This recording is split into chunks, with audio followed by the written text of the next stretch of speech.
विश्वास Marathi news. उठा चला महाराष्ट्र घडवूया. आज उपोषणाचा दुसरा दिवस आहे. प्रशासनाकडून कोणत्या प्रकारची दखल घेतली आहे? आज माझ्या उपोषणाचा हा दुसरा दिवस. काल सकाळी 9 वाजल्यापासून मी या ठिकाणी बसलेलो आहे. काल संध्याकाळच्या दरम्यान जिल्हा अधीक्षक भूमी अभिलेख सूर्यकांत मोरे हे उपोषण मागे घेण्याबाबत माझ्याकडे आलेले होते. त्यांनी त्यावेळेस की संबंधित कर्मचाऱ्यांवर ज्या माझ्या मोजणीबाबत साळुंके, गणेश थोरात आणि पवार आणि मरबळ यांनी जे नकाशे तयार केलेले आहेत त्या नकाशे रद्द केल्याने त्यांच्यावर कारवाई करण्यात आलेली हे एक आश्वासन दिलेले मला. ते लेखी दाखवले आणि माझा जो नकाशा अपिलात होता आत्ता चौथा तोही रद्द केला आहे. त्याचाही निकाल दिला आहे. तर ह्याच्यावरनं आपण ह्यांना काय समजायचं की बाबा ह्यांच्याकडून काय अपेक्षा ठेवायची. आज जर 3 नकाशे हे लोक रद्द करतात, ह्यांचंच कार्यालय करणार तयार ते नकाशे, तर ह्याच्यामध्ये कोणाची वहिवाट दाखवली नव्हती किंवा काय नाही. कागदोपत्री यांना नकाशे तयार करायचे होते, परंतु ह्यांनी तेच नकाशे आज रद्द केलेले आहेत. आज 3 नकाशे रद्द करतात आणि चौथा नकाशा दिला तोही चुकीचा आहे. आणि मोरे साहेबांचं असं म्हणणं आहे की तो नकाशा बरोबर आहे. तर अर्जदार जर मोजणीची फी भरत असेल तर अर्जदाराची जागा दाखवली जात नाही त्या ठिकाणी. मग अर्जदारांनी मोजणीचे पैसे काय इतरांच्या जागा मोजण्यासाठी भरायचे आहेत का? तर याकरता पिंपरी चिंचवड महानगरपालिका आयुक्त यांचाही आदेश होता की संपूर्ण क्षेत्राची मोजणी करून प्रत्येकाचा ताळमेळ घ्यायचा आहे. यामध्ये बाकीच्या लोकांचा ताळमेळ घेतला गेला आणि माझ्या जागेचा ताळमेळ नाही आहे.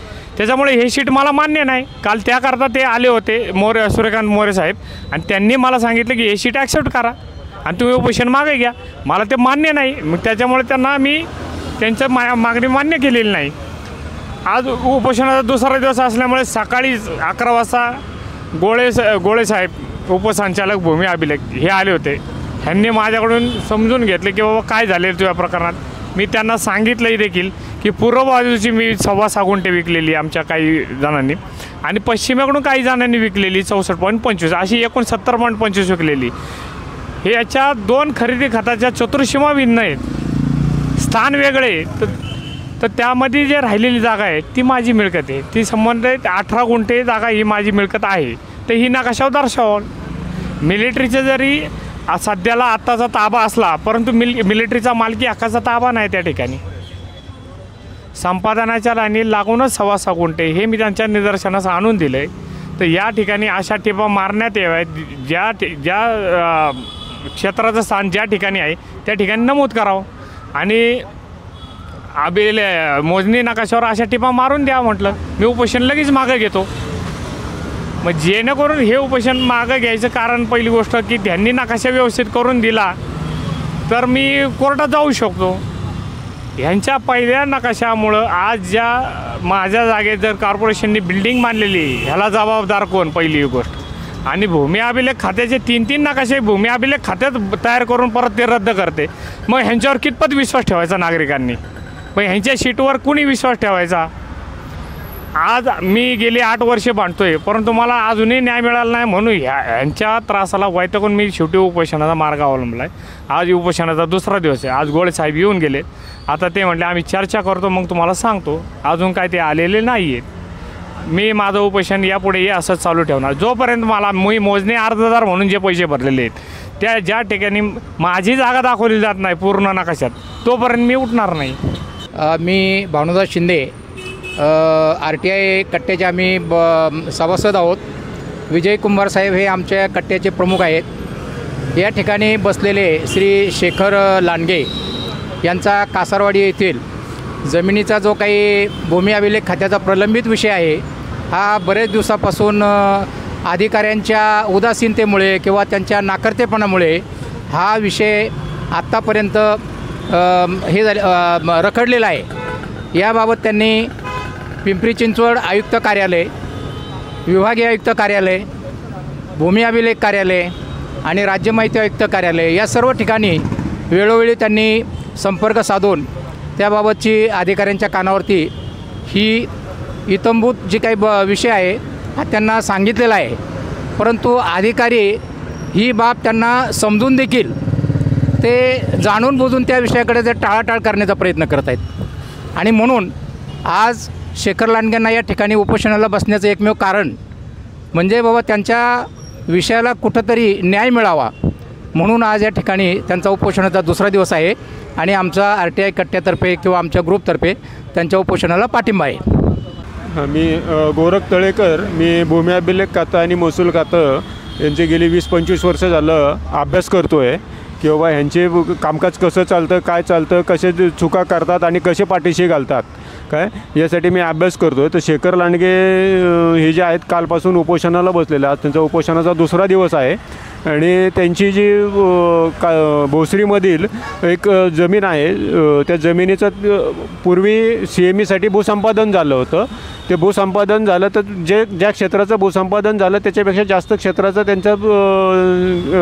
त्यांनी ताबा घेतला आणि त्यांनी त्यांच्या जमिनीतले काही आरक्षित जमीन आहे ती शहा म्हणून एक विकसक आहे त्यांना विक्री केली होती. तर ते 2 दास्ताने विक्री केली होती. एक 6.25 त्यांच्या कुटुंबातील 6.25 आर जमीन ही त्यांच्या कुटुंबातील काही व्यक्तींनी शहा यांना विकली होती. त्याच्यानंतर 3-4 महिन्यांनी शहा यांच्याकडे आले आणि शहांना यांनी 64 आर जमीन ही वेगळ्या दास्ताने विकली आणि दोन्ही दास्ताच्या चतुर्सीमा ह्या वेगवेगळ्या आहेत आणि ह्या दोन्ही दास्तांच्यामध्ये यांची 18 आर जमीन शिल्लक राहिलेली आहे.